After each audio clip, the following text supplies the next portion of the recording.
Welcome to Behind the Book. It's time now for Behind the Book, hosted by Tess Thompson and Karen McQuestion, two authors with a passion for books, no filters, and limitless curiosity. Join them now to find out the real story behind your favorite books and authors. And now, Behind the Book.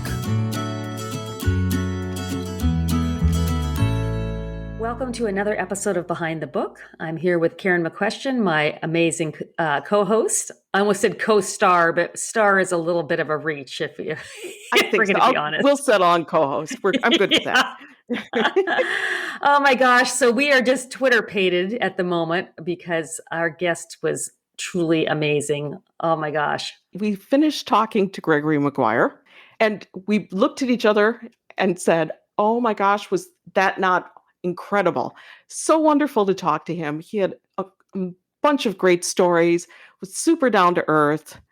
We could have talked to him for hours and hours. Oh, yes. I mean, he's had so much insight into the artistic process, and he's very articulate about how he comes to think of ideas and how he executes them, which I thought was really interesting. Because I think a lot of times people ask us, where do you get your ideas? Or what does creativity mean? Or whatever it is. And it's really hard to answer that. But I thought he really nailed it. Well, I had made an assumption about his process, and he let me know that I was wrong in the nicest way possible. Yes. He's no, actually, that's not how I go about it. It was like, oh, okay.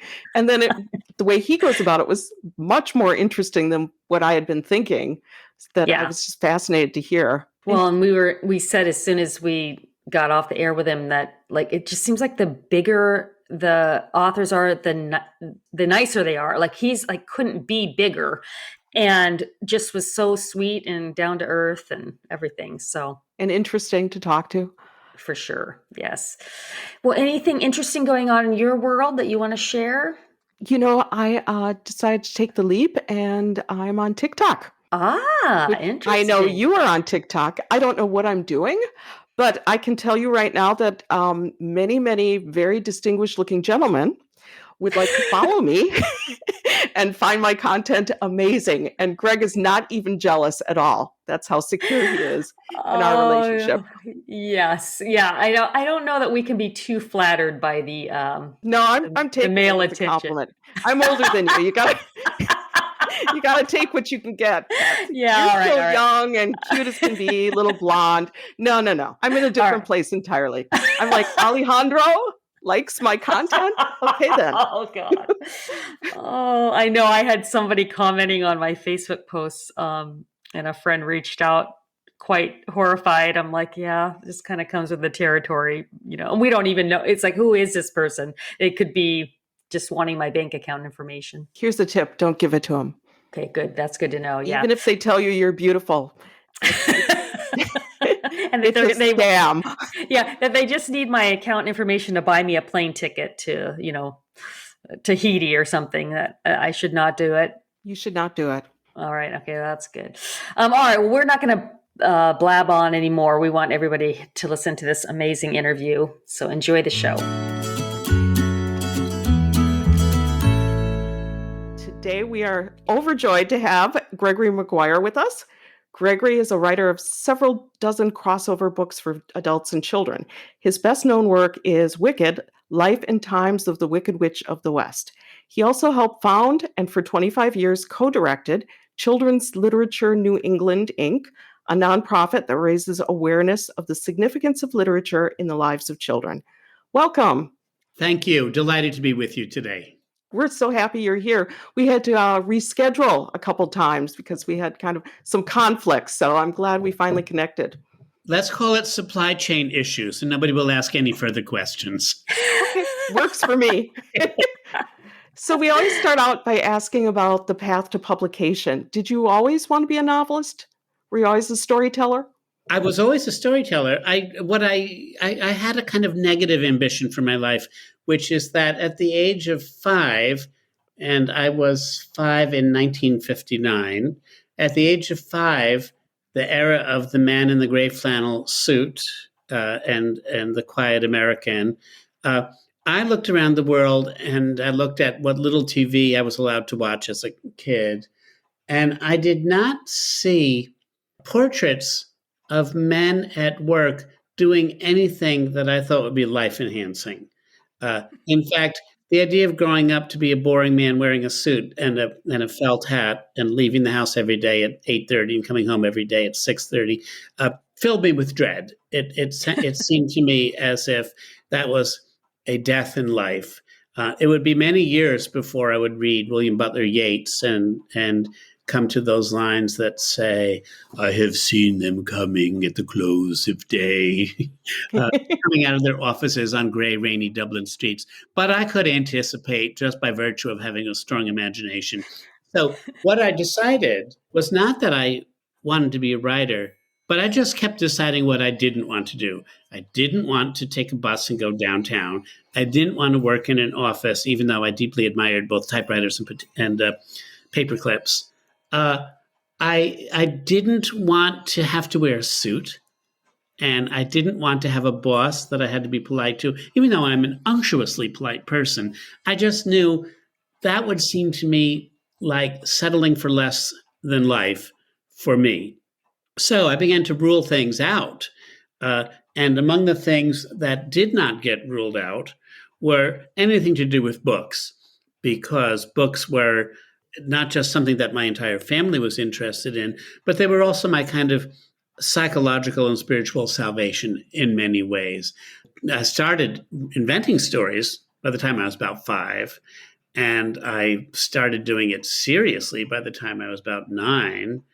And then by the time I got out of high school, I sort of didn't have any other ideas except to be an artist of one sort or another.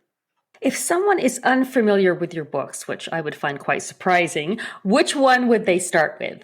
Well, most people start with Wicked, The Life and Times of the Wicked Witch of the West, because that is the one that has an $18 million advertising budget behind it, with the play running on Broadway and around the world for close to 20 years now. And that's the book that has sold the best in my career, and that has brought my name to such prominence as it might claim. My brothers and sisters claim that it doesn't have as much as I think it does. So, however, Wicked was written for what I imagine to be a very limited, self-selecting, slightly dweeby college reading age, the kind of kids who would see the posters up around the student quad for the dance and decide they didn't want to go to a stupid dance, and they'd go to the college bookstore and find something suitably dweeby to engage them. And there would be Wicked, and they would say, "Oh, my kind of people," and glom on. That was my ambition for that book, because I was that person. I was that reader in college, and pretty much to some extent I remain that reader. I did not expect Wicked to tweak the genes of popular culture, which it sort of did. So this is by way of answering your question, what should they start with? I wouldn't necessarily recommend people start with Wicked. I think it's a difficult book to read, and it was written intentionally to provide readers with some of the satisfactions, if you will, of 19th century fiction, which is long and slow and discursive and occasionally philosophical and sometimes plot heavy. All of these things were ambitions of mine for Wicked, but our contemporary reading audience of the year 2022 or 2023, or further on into history, if you're catching this somehow in the historic airwaves, archives, our contemporary reading tastes right now are for something much swifter, much defter, where the plot can be written on the back of an index card and slipped underneath the door of some room where you're being held captive. Like, if they kill me, here's the plot of my next book. That is what we like in our fiction these days. We want it brief, we want it intelligible, and if it can also be beautiful, well, that's a bonus. But we're not even necessarily looking for beauty. We want clarity. And why shouldn't we want clarity in these murky years when nothing seems to be what it's said to be? So I would recommend for people starting out, if they are young people starting out, I would recommend either my children's book called Cress, Watercress, which is my most recent book in 2022, or my longer children's novel called Egg and Spoon. That's egg, like a chicken's egg and spoon, which is a story kind of about global warming, but set in Tsarist Russia right before the revolution. Both of those are fantasies, and that one has talking animals in it, and the other has talking everythings in it. But for adult audiences, I might suggest they start with A Wild Winter Swan, which is a short-ish novel set in New York City in about 1962 in the winter. And it only takes place over 1 week. It has the Aristotelian unities of place and time and a small cast of characters. And I think that if you read A Wild Winter Swan, which is about the Swan brother from the Andersen fairy tale, the one with one wing because his sister couldn't rescue all of him, just most of him, blowing into New York City during a terrible snowstorm and into the life of a kind of troubled girl whose life is at a crossroads. If you read that and you think, well, either I need to up my meds or I want to read more of this guy, I think that's a good place to start because it's brisk and it has those unities. And if you like the way that I write, then there's a whole world outside beyond that. I have to completely agree. I just finished reading A Wild Winter Swan, and I would say it straddles commercial and literary fiction. It's beautifully written, and the pacing is spot on without being rushed. And the story just unfolds. I loved it. I've been recommending it to everyone. I'm so glad to hear you say that, Karen. The truth is, after it was published, I sort of did a biopsy of it, or what is that? An autopsy, I suppose.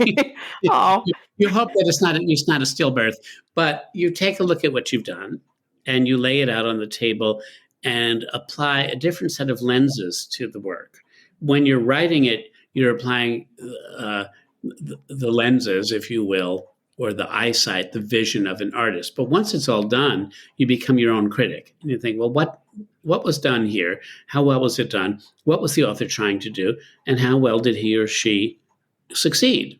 I know what I've done here. I now see that I was marrying in this book my love for the way fantasy characters can erupt, or is that erupt, into the world, like Mary Poppins or like E.T., somebody arriving and changing everything for the lucky, blessed, or cursed people who are welcoming them into their world.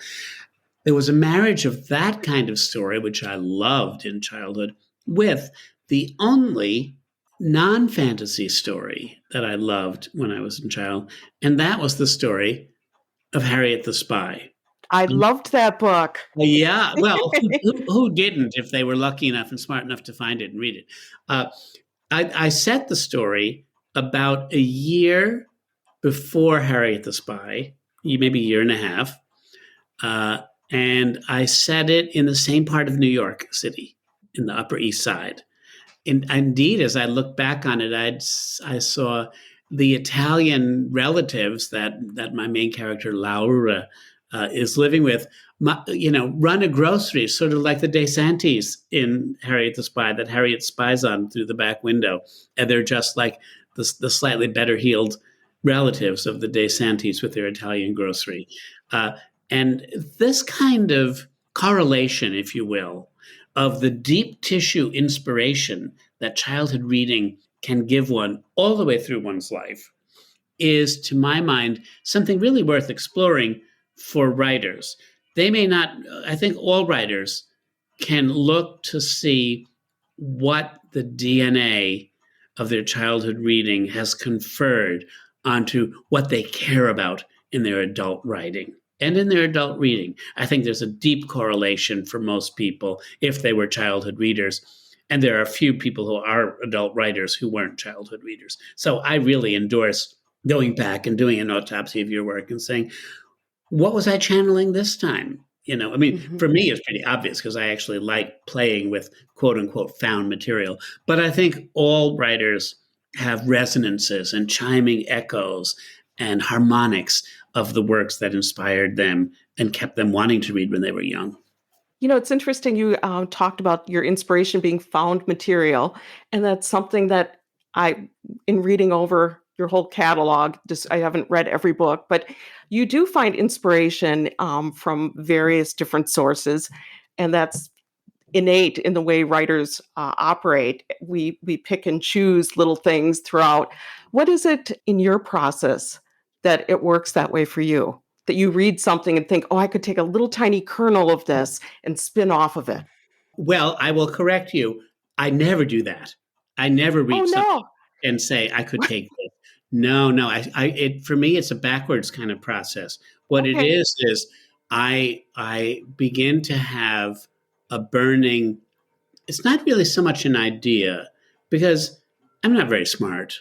It's a burning question. It's something I don't understand. I have a burning question. Often it's a philosophical question or a question about human character. And then I think, how can I explore this concept in terms that I can bring readers along with me? The most obvious example is Wicked. So I guess I'll talk about that a little bit. But in each of my books, there are other examples. Before I wrote Wicked, I had spent 15 years writing and publishing children's books. Chapter books, we call them, the kind of A Wrinkle in Time length of book. And Wicked was your first adult novel, is that Wicked right? It was my first adult novel, and I began it the day I turned 39. And the reason I began it is I really did begin to have a number of reasons why I was thinking about the nature of evil and about evil in human behavior, and how hard it is for us even to define what we mean by it. I mean, in order to have any discussion in a philosophy symposium or even at a dinner party, you have to define your terms. And if you say, what do you mean by evil? Well, 6 people around the table are going to have 6 different ideas. And if you say, where did evil come from? Where does it come from? Then you're going to have at least 6 different sources. I mean, the people who believe in God think that perhaps God created it as a corrective against human hubris. People who don't believe in God talk about the evolution of the predator and prey, talk about the fight for resources, even on the molecular level, that we struggle. Life is a struggle to command resources. There are so many different reasons why people have tried to define evil, but there is no single unified field theory of evil. And for some reason, I felt like I wanted to see if I could find one. So I thought, this does not seem to me like the subject for a children's book, because children are, not yet up to speed in terms of evil, generally speaking. We've all known some pretty vicious babies in the cot, but putting them aside, children generally come to us a little placid, and they have to get their spurs. They have to work up to being bad. They can't just start out at the starting gate. So began to think about all this, and I thought, this really seems like I can't explore this idea in a children's book, but what can I do? I'm not smart enough to write an adult book. And besides, everybody says, write what you know. And what do I know besides, children's books? I know children's books. I know church music. I mean, a lot of people don't like guitars in church, but you wouldn't actually call them evil. So write what you know. And I'm kind of stuck. How can I write about evil? I don't know anything. That's the whole problem. And then I went back and I said, well, I really can't use children's books, because where's the evil in a children's book? And right then I had this vision. I had the only vision I'll ever have in my life. All my life, as a Catholic child, I had expected to see the Virgin Mary come down out of the clouds, to confer upon me sainthood or knighthood or the Order of the Garter or something. And instead, out of the clouds,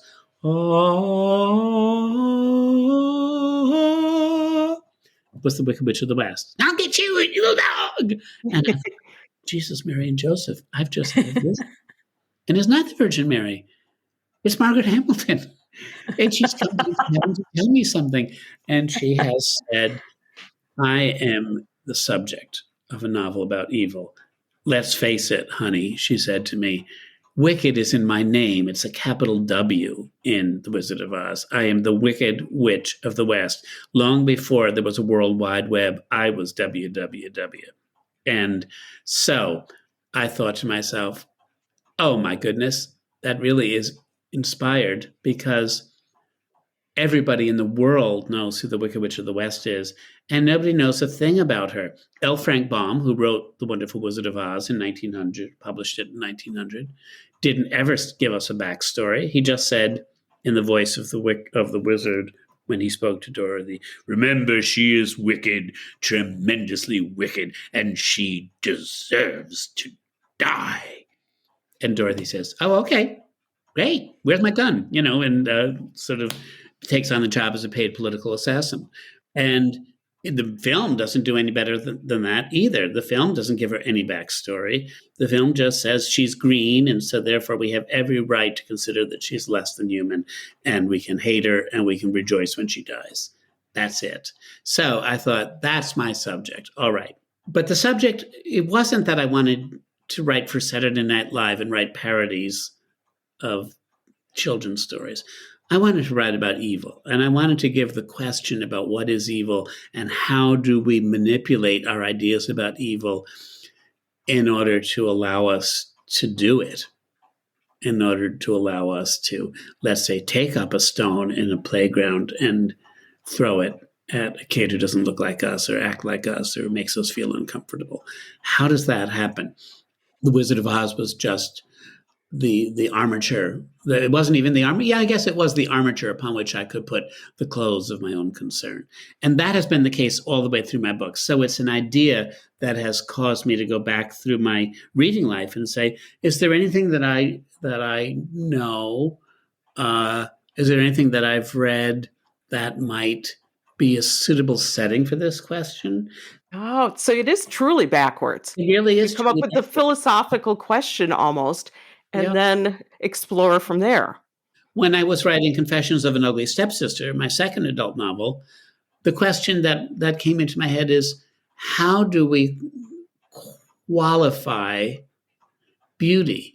We say this is beautiful, that's beautiful, but how can we say that the beauty of a tulip that has 8 days of blooming, if you're lucky, is more or less beautiful than the beauty of a 15-year-old at the height of their specimen beauty, let's say, the human beauty, if you believe that?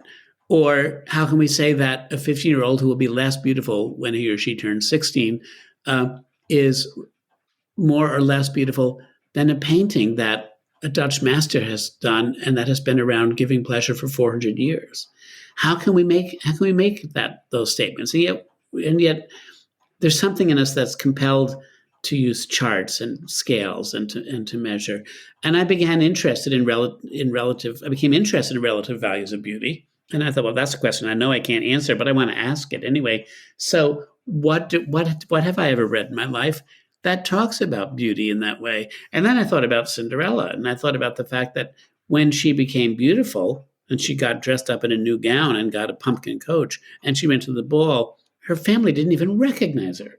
She was so beautiful that they didn't even recognize she was the stepsister. She was the Cinder Girl. And I thought, that's what that story is really all about. But her beauty is not really the physical beauty. It's the moral beauty that she is supposed to have. It's the kindness she is supposed to have, and the acceptance of human suffering. That is her lot in life that she's supposed to have. And that way, I've always thought Cinderella was actually quite a Christian character. She's supposed to accept mortification and do good for others. And here she is, godmother coming down like Athena and giving her new garb is sort of like the transfiguration of Christ on the mountain, not to offend any sensibilities, but there's an analogy here about how goodness ennobles and transfigures, and so much so that we can't even recognize what we're seeing. So, I walked backwards into the Cinderella story because I was interested in relative values of beauty. So now I want to get back to what you were talking about. You wrote children's books, and you've written adult novels, and you've also written short stories, and you've reviewed books for the Sunday New York Times Book Review. Is there a method to picking your writing projects, or how do you go about that? I stumble around the room and I walk into doors and I alphabetize my spices and check my socks for holes. And then I go annoy my kids. I go into their rooms and I say, "So, what's going on?" And they say, "Go turn on your computer and open up a new Microsoft Word template and stop bothering me." Um, I kind of wait until I get bitten by the bug of, usually it is some kind of intellectual idea. And then once I have an idea that I need to worry around, I'm part Greek, and I don't have any right here. But you've probably seen that Greek men, particularly, often carry worry beads. You know what a worry beads are? Those chains. They sometimes made out of porcelain, sometimes they're stones. They're kind of a version of a rosary in a sense. But Greek men, especially of an older generation, spent many, many hours, years, decades sitting in cafes while their wives did all the work, rattling their beads and telling their beads, as it were, making noise and doing like anxious motions as a way both to console and to challenge themselves. And I feel like that's what I do in my life. I go around, I actually have some actual stones that I keep in my pocket that are very smooth. And sometimes when I'm out for a walk, I'll just kind of run them through my fingers as if they were worry beads, saying, "This set of clicks is telling me something. Let it draw out of me what it is that will be useful, what it is that will be valuable from my subconscious." Well, I was curious to go back and talk a little bit about Wicked becoming a Broadway show, which must have been very thrilling. Right. I can't even imagine. It is very different than the novel. How did you feel about that? Was that something you embraced, or were you surprised? Was it hard to let go of the vision of the story and give it to them to do with it what they wanted? Well, that's a great question, Tess. I had an unusual amount of leeway in the contract with the people who were going to put on the play. I did not have to get second guessing provided me by my editorial house, which in some instances is the case. They have to be brought in. One has 50% of a decision-making power. But I had 100% of it in this instance. And so it was up to me to decide what and how and whether to allow my novel to become either a big budget film or a play. Now, when the idea first came up for a film, my husband and I had just adopted our first child, and we had two others on their way. They were all infants upon arrival. And the life of a person who tries to make his living out of selling books, it's very thin oatmeal indeed. Oatmeal has been watered down 4 times between Monday and Friday. And so when the idea of a film came up, with the idea of a considerable check from Universal Studios if they should actually buy the property outright, I was all for it because I thought I can pay off my mortgage, and while I have to keep earning my living, it'll be a lot easier to do if I don't have mortgage to pay every month for the rest of the lifetimes of my children. So I really wanted it to be a movie. But at the time that they were working on it as a movie at Universal, they were getting scripts that didn't satisfy anybody. And the issue about this is that the timing of Wicked meant it arrived in our world, the story of Wicked arrived in our world about a year and a half before Harry Potter, about a year or so before Peter Jackson's first Lord of the Ring films, or at any rate before them. I actually forget when they started coming out.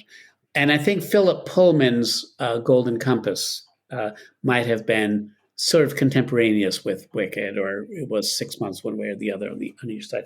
In other words, the resurgence of literary fantasy that happened in the late 90s, Wicked was sort of in the vanguard of it. I'm not saying it caused it. It's just that we were all kind of sniffing in the air. A lot of people all over the world were saying, we've been missing this. This is Game of Thrones, in fact, came out the same year Wicked did, I believe, the first one. So the movie script was just not very appealing. And then Stephen Schwartz, the composer, eventually, of the Broadway musical, heard about the novel Wicked from Holly Near, the folk singer. They were friends. They are still friends. And Stephen said, "What are you reading?" And Holly said, "Oh, this book about the Wicked Witch of the West." And Stephen said, "Oh, sounds like my return to Broadway after 26 years. And he went to Hollywood, found out that, as he expected, the book had been optioned, but it had not yet been purchased, which meant he had some wiggle room if he got in fast.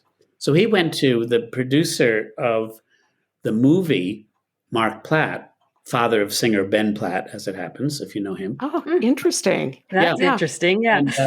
And he said to Mark, "Look, the scuttlebutt all over town here in Hollywood is that you can't get a really good shooting script for this movie and you're kind of stuck. And I can tell you why."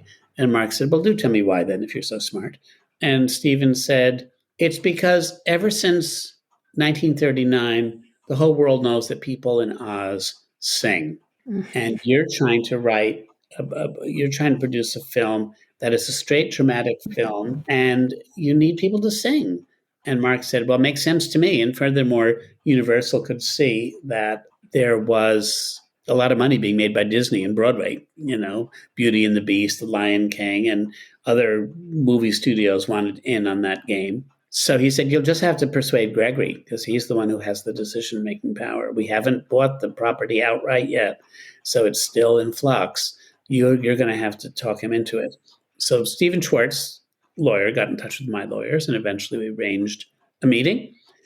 And Stephen said, "Now, I have to tell you, the recompense for a Broadway play is tenths of a penny on the amount of money you might get for a movie.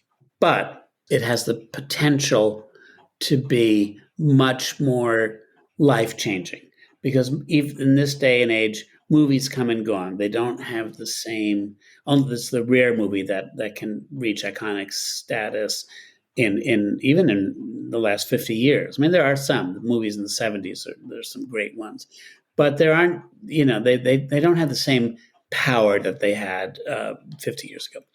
He talked to me about why he thought it would make a better play than a film and why he thought the characters should sing. And of course, I'm a gay man. Broadway, it's need a whole lot of persuasion. But I have your auditeurs cannot see that I have a kind of Scottish Presbyterian demeanor, and I can look a little flowery because I have it in my genes.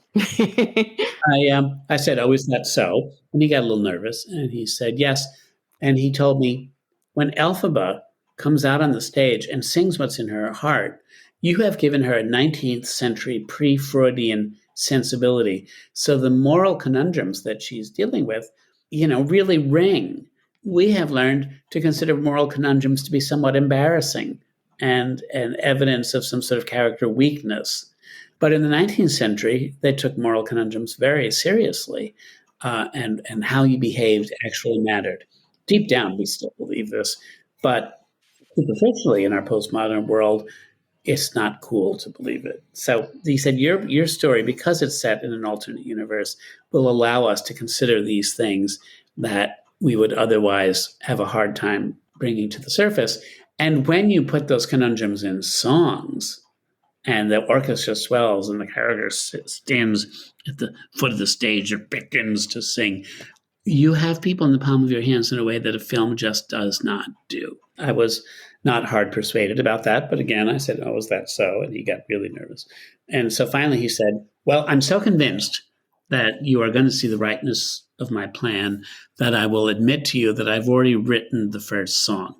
Now, later on, he has told me, "I didn't write the first song, and I didn't say that, but that's how I remember it, so I'm sticking with it."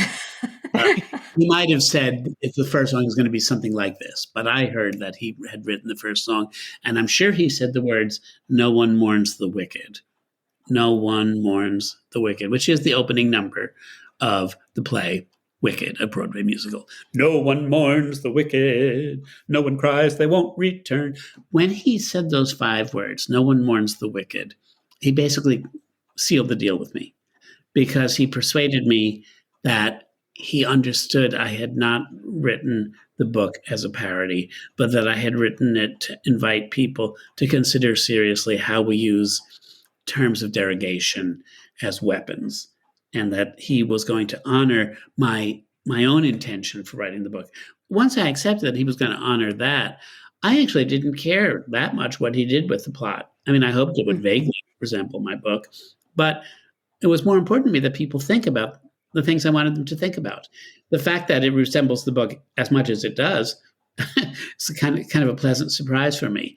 And if you ask the question, was there any part of it you didn't like? Yeah, there was part of it I would have preferred not to have happened, but these things, that comes with the territory. Well, now it's the longest running Broadway show. Did I get that right? It's one of I think it's on board to become the fourth longest running Broadway show within 12 months. It's now the fifth longest running in history, in Broadway history. In Broadway history, that's phenomenal. Yeah. Do you remember the amazing. first time you saw it in full, sitting in the theater seats and the curtains part? And what was that experience like for you? I do remember, Karen, and I had scrupulously stayed away from rehearsals. I did, as it was being developed, I did go to one reading where Idina Menzel and Kristen Chenoweth came and sang, 95% of the songs, and there was a chorus and rehearsal pianist. It wasn't blocked and all. It was like, I call it an oratorio, where people are standing on bleachers with their scores, the way if you went to see the Messiah, they'd be standing. But nonetheless, you could follow quite a bit about who was on stage and who was not. They have a funny technique. I don't know if you know about this. When they do a sung reading like this, they use the practice of standing and sitting from their folding chairs as a means of expressing who is on stage at the moment and who isn't. So if there's just two people standing, then everybody else is sitting, then it's an intimate scene between two people. And you get that, like you learn that vocabulary really fast. And then if a crowd begins to develop, the script is marked enter here, and one by one people pop up, and you get the sense, oh, okay, now the stage is filling up with people, and pretty soon there's going to be a chorus because there's a lot of people showing up. And that's how it works. And it was very easy, really easy. But they did not say anything about how the thing was going to be staged. And this was probably 2 or 2.5 years before it opened. And I didn't go to any rehearsals. I did go to one or two sets of auditions for some of the secondary parts, Madame Morrible and Fiyero. And I would be a terrible theater person because I fell in love with everybody. I fell in love with everybody auditioning for Madame Morrible. I said, give it to all of them. They can rotate. I fell in love with every Fiyero. They were all beautiful and they all sang great. But that wasn't my job, so I kept my big mouth shut. Come the first night, the opening night in which I actually saw it, it was in San Francisco. It was the first preview in 2003, June, I believe. I flew out to the West Coast, and I had gathered 6 or 8 friends and family who could make it to sit there. And I thought, well, I've got to have a couple of witnesses because this could open and close in 3 days. So I want to be able to talk to somebody about it. So come see it with me. And the curtain opens, or the orchestra starts up, the dragon head starts revolving on its bobbins, and the monkeys come down, the curtains open. Here comes Glinda in her big bubble, and there's all kinds of little bubbles flying around. And I think this could be either really amusing or this could be the most embarrassing thing that's ever happened to me in my entire life. Like, I forgot to bring a paper bag, and I'm sitting right in the middle of the orchestra, so I can't even run for my life if this works out bad. So Kristen Chenoweth is a doll, and she sings beautifully. And her opening number was both serious and comic at the same time, which is hard to do, but she pulled it off. But still, jury was out for me. I thought this could go either way. And then at the end of the opening number, when they begin to go into the flashback scene where both of the young witches meet each other at Shiz University, the double door folds at the back of the stage open, and in rushes Idina Menzel in her green makeup, like that, to enormous applause. Now, Idina Menzel is a bright spot in theater history, and she has a terrific voice.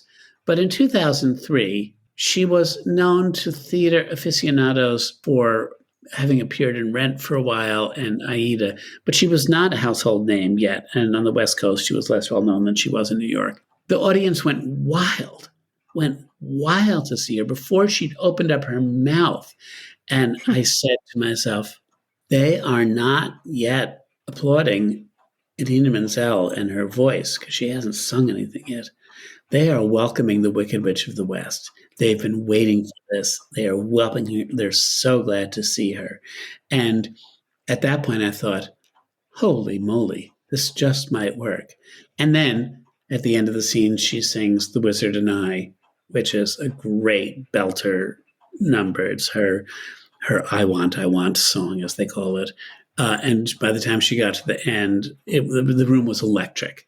And I sat back in my chair and thought, my life has changed. Better get used to it. My life has changed. So you could feel it. Absolutely. You just knew, right? Absolutely. And 4 months later, when it opened on Broadway, I have many brothers and sisters, and they all came, and many cousins, and they all came. Some of them even came to New York City from the Hudson River Valley, from Albany and Troy. And some of them had never been to New York City before. It's a 2-hour and 20-minute train ride, and they had never done it, but they came to New York to see Gregory's stupid play opening on Broadway. And when we got to the bottom of Act One, and Elphaba rises up, flying at last, and she sings her last yodeling note, ah, and the lights go, the house goes black, and then they come up. My younger brother Matt leaned over with a very serious expression. He was sitting in the row in front of me. He leaned back to me and he said, I have just one word for you. And I said, what? And he said, retired. and, I'm not retired, but he was right. He could see, even before we got to Act Two, that it was life-changing. It was life-changing, and Wow. it had everybody in the audience in the palm of their hands. Maybe not all the critics.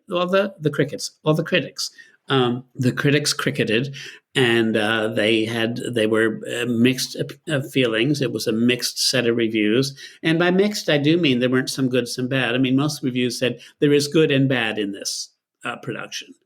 Really? Yep. It's hard to believe but you know what? The audiences didn't care what the critics said. Right. I was going to say the audiences don't care. Yeah. When the people had spoken. People had spoken. Yeah, exactly. I'm curious, and this may just be me not being smart enough to understand, but when they had the reaction to the Wicked Witch before she even sang, do you have a theory about why that was? Well, the book had already been out. This was 2003. The book had already been out for 8 years. It had never, up to that point, it had never been on the New York Times bestseller list, but it had been one of those things that in a lot of industries they call a sleeper. It had started out okay with mostly good reviews as a book. It had one stinker review, but all the rest were really very good. It had become, popular culture had caught wind of it within the first 9 months. I mean, I was a Jeopardy clue before a year was out, and John Updike mentioned it in the New Yorker. And so there was high culture and low culture observation of, gee, what is this about? What is this thing? Wicked. So by the time it opened up in San Francisco, which is a very alternative reality friendly place, the story of Wicked and the fact of it being a kind of repositioning of the character of the Wicked Witch of the West was already fairly popular. It wasn't the story the way the musical tells it, but the argument had already been made. And so I think the audiences were happy to see a visualization and an actualization of a character that they had come to know and love already through the pages. It had sold 750,000 copies by that point without any Broadway behind it. So it already was a commodity, especially at, San Francisco, Portland, Seattle. I was very big on the West Coast the first 10 years of my adult career. And so I think that was part of it. But also, she belongs to all of us. I mean, Margaret Hamilton gave all of us. Margaret Hamilton burrowed like a parasite into our American subconscious and stays there and lives there still. She's there. Mm-hmm. You only have to say, "How about a little fire, Scarecrow?" And everybody knows. You don't have to. You don't have to do the double dash and say who said that. You know who says that. I live in Seattle, and I can remember all my bookish friends like, have you guys heard about this Wicked book? And passing it around, and it was like all the talk. So it makes sense that you said Seattle, because I can remember it being a really big deal out here, and just so, I don't know, I guess it just was mind blowing to me, like how anyone could create that out of nothing is just unbelievable to me. But that's, I'm sure I'm not the first person who said that to you. One of my muses, I have many muses, and one of my many muses was the children's book artist Maurice Sendak, who did Where the Wild Things Are and In the Night Kitchen. And he did a lot of theater work, a lot of opera work, a lot of set design for operas as well. I met him when I was about 24, 25, and we were friends for 37 years. And I was actually at his bedside in the hospital about 48 hours before he died. And he said a number of things to me just in passing, or he said them in public and I remembered them, but he said them to me as well, that are really instructive to me. One way he talked about how he works is he talked about sinking the bucket and going deeper and not being satisfied with the first thing he drew up, to drop the nets deeper into the subconscious and not to be satisfied. And while I think he was a genius, I think that we have, at any given year, there are 100 geniuses working in American arts and letters. And he was one of them. He was in the top of the class. I'm not that person. I'm not that girl, as they say in the movie. But nonetheless, we can all learn from people who inspire us. And so I have really tried. I tried in Wicked. I've tried in every book that I've had to give myself a chance to be very still and not to predict what I'm going to pull up out of my own subconscious, which was not as tortured or as deep or intellectual as Sendak's. But it's mine. It's what I got. It's what I got to work with. So I honor it. I try to be quiet, and I try to find something that means something to me. And if I can work with it and find a way to have it mean something to others, then I've become a successful artist, because art is about communication. It's about saying to somebody else across the ages, across the page, across the room, across the continents, it's saying, here I am. Where are you? What do you think? That's what I wanted to do instead of put on a gray flannel suit and go sell insurance. And it seems to me like you talked about artistry. Creative people somehow find their people. You said you were friends with Maurice Sendak. Did I read somewhere that you were friends with P.L. Travers, who wrote Mary Poppins? I wouldn't say friends, but I did meet her. I went and had tea with her once. At the very end of her life, she had less than 2 years left to live, and she was more or less housebound in her house just south of King's Road in London. I was living in London at the time. I was helping to run conferences in children's literature, and I wanted to see whether she was well enough to come and be a guest speaker, even if it was a case of just responding to Q&A on the stage. Everybody I knew said, no, she is. I want to know for myself. So I wrote her a note and said, I'm an American living in London, and I love your books, and I'd love to ask you some questions. And she wrote back in her quavering hand and said, come for tea Tuesday at 4. And so I did. I don't know if you saw that. There was that movie about P.L. Travers and how Disney wooed her. Well, Disney got the house pretty right when the film got Tom Hanks as Walt Disney walking into P.L. Travers, and it actually looked quite a bit like that. I'd say the proportions were about double. She lived in a small, early 19th century row house in an elegant part of town, but the proportions were much smaller than the set in the movie. But the general light and the general effect of the feeling of being in the rooms was quite similar. I was impressed with that. So I went in, and she affected to not remember she had invited me for tea, and she thought that I was the man coming to read the electric meter, and kept saying to me, "He's out through there in the kitchen. You know this. You know this."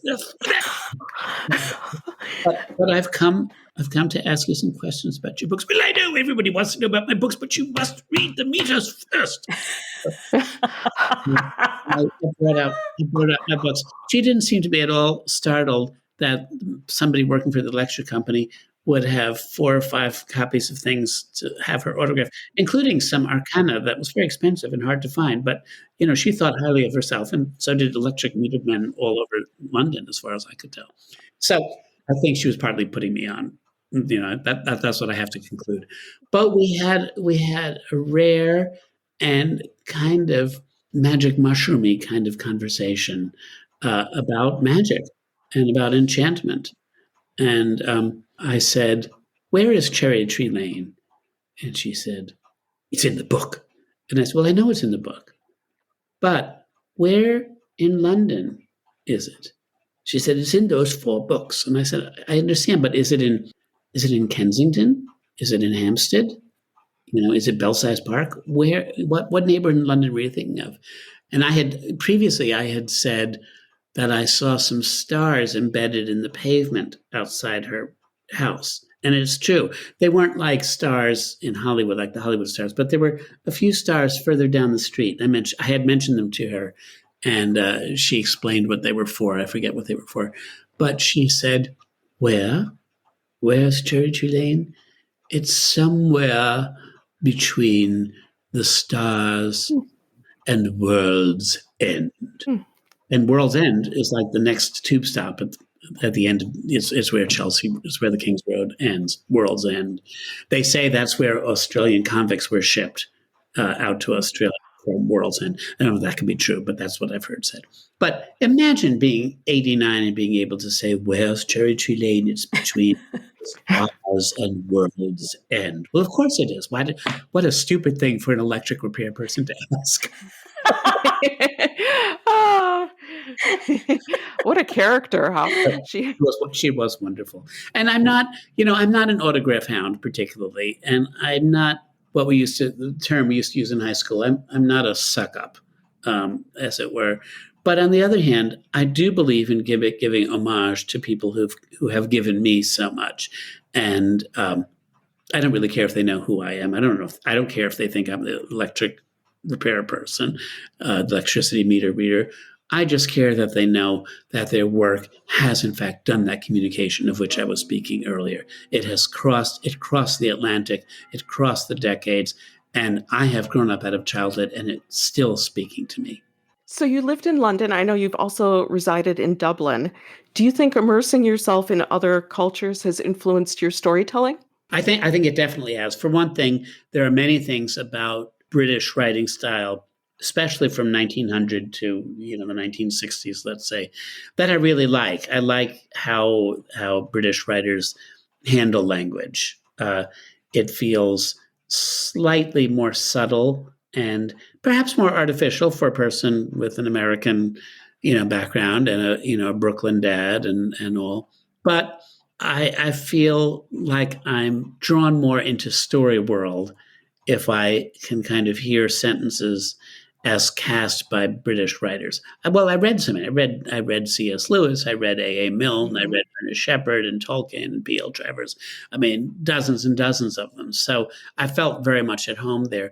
But when I went to live in London and when I lived in Dublin, I loved the ways in which I felt at home, and I did not love the ways in which I felt lonely or the ways in which I missed the United States and I missed my lower middle class milieu from which I sprung and from which I haven't actually strayed very far.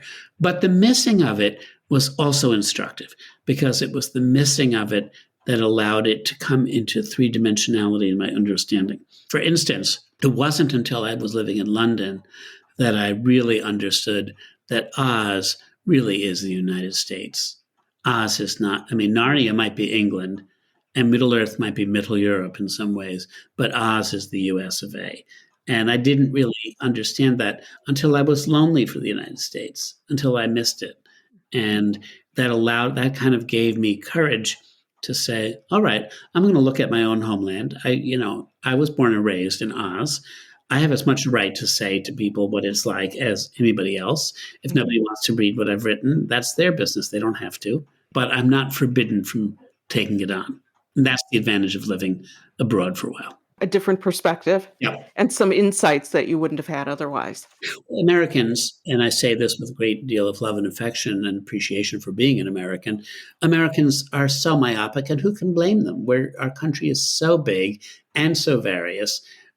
We actually are rarely challenged. If we go across the Hudson River, it's like a different country. We're rarely challenged to ask ourselves how other people think.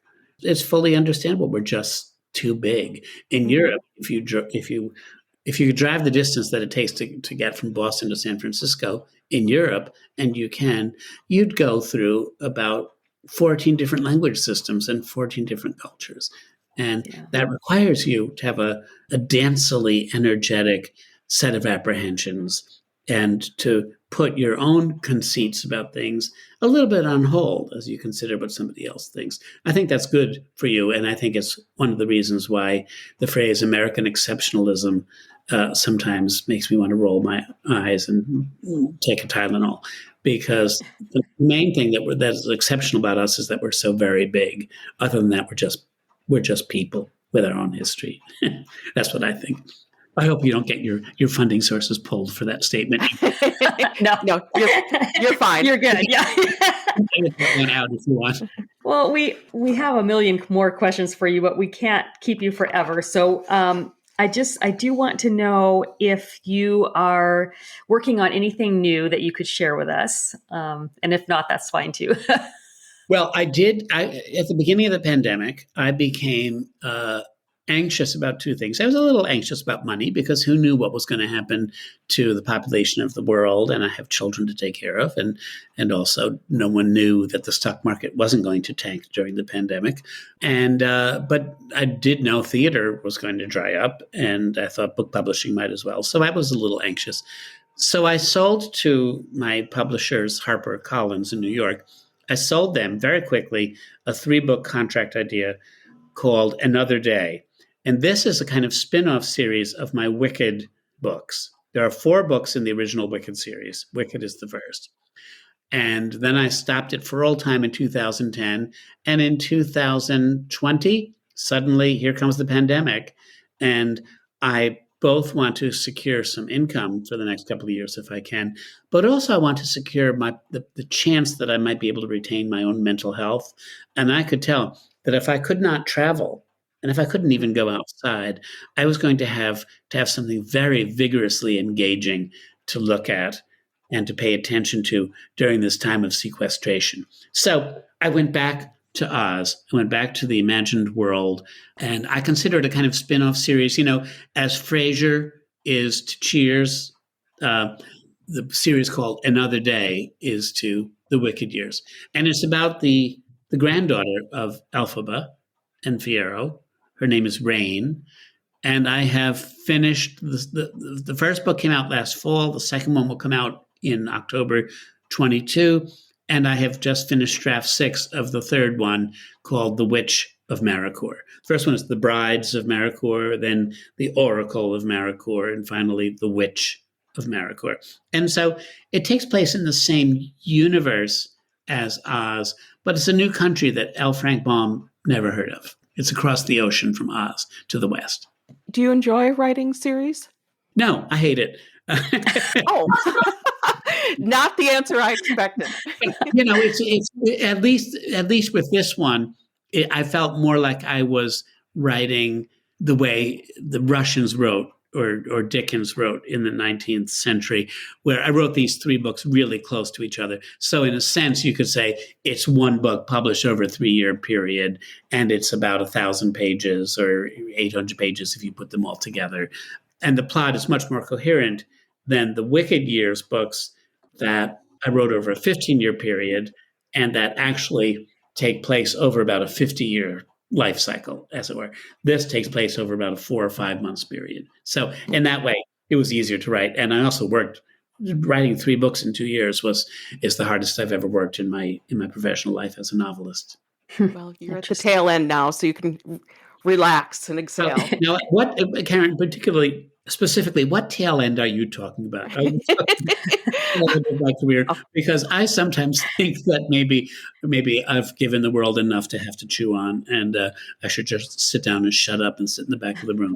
So It doesn't work like that. I have thought maybe I'll take some time off, and then an idea comes to mind that just nags at you, and it has to be told. Don't you think it's a lot of it really does have to do with mental health? If that's the way you regulate your apprehensions of the world, then you have to do it. Otherwise, you're liable to take an axe and start, slicing your neighbors into little pieces. You don't want to do that. Well, and I find I often get nightmares, bad dreams when I'm not writing. Yeah. So I think you're right. There's a direct correlation there. And I have done that too earlier on in my life. And I also get a lot of ideas from dreams too. I wake up and again, there's that business about autopsying something you've seen. You put it down on the table. You say, what is this actually about? It's not about the characters it seems to be about, because characters in your dreams they're just stand-ins. They're just representations. But what are they standing in for? And what is the equation that they are representing? And what is your subconscious trying to talk to you about? I'm not in analysis or anything, but I do spend a lot of time thinking about how I think, so that I can uncover what my thinking means. All right. Well, we have some fun extra questions at the end that we stole from the Actors Studio. So not the exact questions, but the idea. So what is one food that will never get past your lips? Can I say again? Because it did once. Yes. Yes. Tapioca. I started hating tapioca when I was 8, and I've never been able to put a spoon in my mouth of it ever since. I don't even like it when it's used in recipes. I don't know why. I don't even know what it is, and I don't like it. I don't know what it is. What it is. Yeah. It's like fruitcake, nobody knows what it really is. Who would you want to play you in a movie? Well, if I was a little bit younger, I would have wanted Paul Rudd to play me. Once when I was in the Philippines, some friends said, "Oh, this was many years ago, mind. Said, "Oh, you're so much like some actor that we know. Oh, who is it? Some American actor." These were Filipino family telling me. And I said, "Oh, maybe, are you thinking maybe of like Tom Cruise?" And they said, "No, not him. No, I know. It's Woody Allen." And I thought, no, I wouldn't want Woody Allen. I don't see it, for the record. I'm going on record as saying that.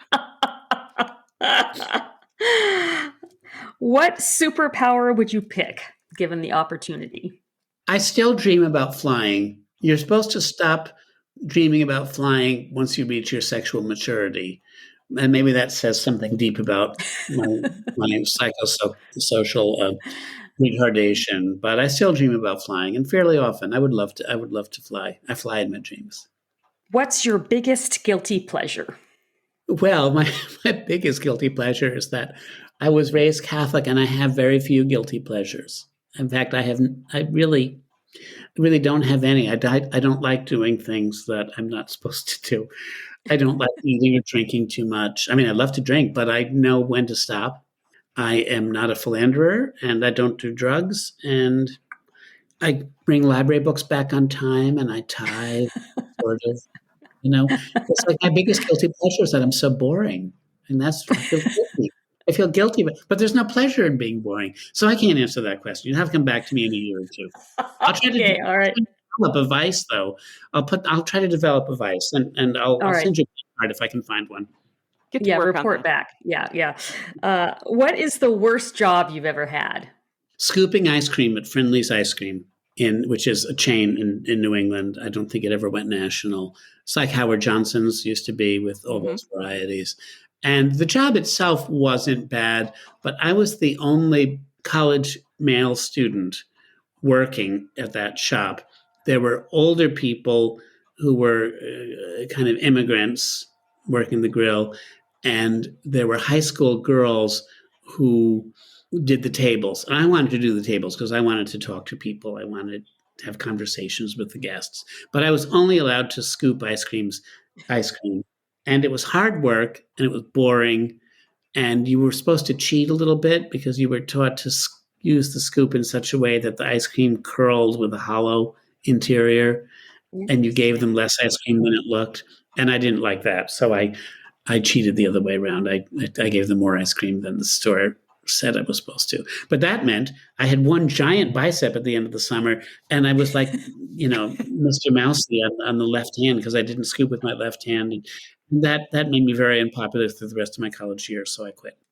If you could instantly become an expert in something, what would it be? I would love to be a better singer. I do sing. I can read music, and I have pretty good. I used to have a very good range. I used to have about a 2.5 octave range, which is big for a man. Wow. Yeah. I don't have that anymore. But I have pitch, and many days I even have perfect pitch. What I don't have is an interesting tone, and you can't steal that. Either your voice is one that people like to listen to, like people can listen to it. I'm great in a choir, but I don't have tone that people would like to listen to. I don't even like to listen to it. So I don't sing very much, but I do love it. What's your favorite smell? Well, for 15 years, I didn't have any sense of smell. And when it started to come back, the first thing I was aware that I could smell on an almost daily basis was coffee grounds. And so it remains like, not even the brewed coffee, just that when you open up the canister and there's that kind of whoosh, and the molecules of coffee come up into the kitchen, and you think, I'm still alive. I'm still alive. Oh, thank you, Jesus. Or thank you, coffee. Yeah. Thank you, coffee. Pick your pleasure. What's the most terrifying thing you've ever done? Well, I have been stampeded by a bull elephant in Africa, but I was far enough away so that I wasn't really worried about it. I thought I lost one of my children once because my kids said the garden gate was latched, but it wasn't. They just were too lazy to go look, and the baby wandered around. Baby actually didn't leave the backyard, but I didn't know that for about 15 minutes, and that was trusting the kids, the slightly older kids, to go check the gate and answer honestly that it was latched was probably the most terrifying thing I've ever done. What's one thing you're really bad at? Just one. Limiting myself to one. I am not very good at foreign languages. I spend part of every year in France because we have a house there. And I have been studying French for 17 years. And I think I've just now about reached what they might say is intermediate level if you were taking French in high school. There are psychological reasons for why it's hard for me, but I'm proud of continuing to work on it. And I work on it every single day. Is it your accent or is it the vocabulary? No, I have an okay accent. It goes back to being Catholic. It goes back to my age and the fact that I was kind of inducted as an altar boy in the last year before Vatican II made the prayers in church be the vernacular, the English prayers. So I learned Latin when I was about 7, and I learned a lot of it. But it was never explained to me at that young age. And I was the youngest by about 2 years because I was so devout. And it was never explained to me that what I was saying, these nonsense syllables, had meaning. I understood these to be the language to God. And it made sense to me at 7, because I was so pious, that I shouldn't understand what I'm saying to God. God is a mystery. And therefore language is a mystery. And it was sacred. It was sacred. It was sacred. And I realized this when I moved to London, and I wandered into a church the first Sunday to go to Mass in Marylebone. And it was a Latin Mass, and I hadn't heard a Latin Mass since 1962, and this was 1990, I think. And suddenly I got all these chills of, I'm not supposed to understand this. I'm not supposed to be here. This is, it was wonderful and terrible at the same time. So deep, I'm not a dogmatic person, but I'm a pious person. And I think a lot about what religion is supposed to do for us in terms of opening us up to the idea of meaning. And so I think my skepticism about learning languages is deeply psychological, and I've been working on myself for more than a decade to try to overcome it. Interesting. All right. And finally, if you could live your life over again, would you want to? I suppose so, because it would give me more time with the people that I love. But Oh, are you that's nice. are you saying like as somebody else, or just like start over again in your babyhood and live the same life? Whatever you I think want. the We're latter, yeah. here on Behind the Book. We're very accommodating. Okay, Well, it's such an interesting question because, yeah, it's like everybody's like, well, wait, are there rules around it? Or what exactly are you asking? And every time we're like, well, we're not actually sure. Yeah. I don't know that. I don't think that I want anybody else's life, though. I mean, my life has. I've learned to be cheery in my life, but it has had some sorrows, and I don't think I'd like to exchange the amount of cheer I've experienced with hard work for an abundance of sorrows that is even higher than those which I've had to suffer or endure. On the other hand, I am innately curious about human beings, and that's why I'm a writer. So, and I love the people I love. I cherish the people I cherish, and if I got to do a rerun with them, even if they made me annoyed, most of them, maybe one or two, I might edit out of the next version. But not too many, because I'm a pretty cheery person. Well, and on that note, we will wrap things up. We are so thrilled that you agreed to come talk to us today. Thank you, Gregory. Oh, it's my pleasure. And I'm so glad that despite the delays and despite a little technical snafus at the beginning, that we were able to make this work. I really appreciate your consistency and your attentive welcome to me. Yeah, well, we are Thank so you. honored to have you. And you have no idea how much leverage this gives me over my theater child. She is going to freak out when she finds out. So You haven't told her yet? No, I was not- saving Oh. it till it was in the bag, so to speak. Do you sing, Tess? No, but actually my degree is in theater. I have an acting Oh, degree, well but then. I'm a okay singer, not great, but I love music like as much as I love books, I love music. So Yeah. Well, I would sing us out, as they say on Terry Gross. But given what I just told you about the quality of my voice, I think I'll spare you and your listeners. well, thank you again, and best of luck with everything coming up. Thank you both. Best of luck to you too. Thank you for listening to Behind the Book, brought to you by authors Tess Thompson and Karen McQuestion. They hope you found it entertaining and informative. If you loved it, tell your friends. And if you have a moment, they'd love for you to post a star rating or review. This has been Behind the Book.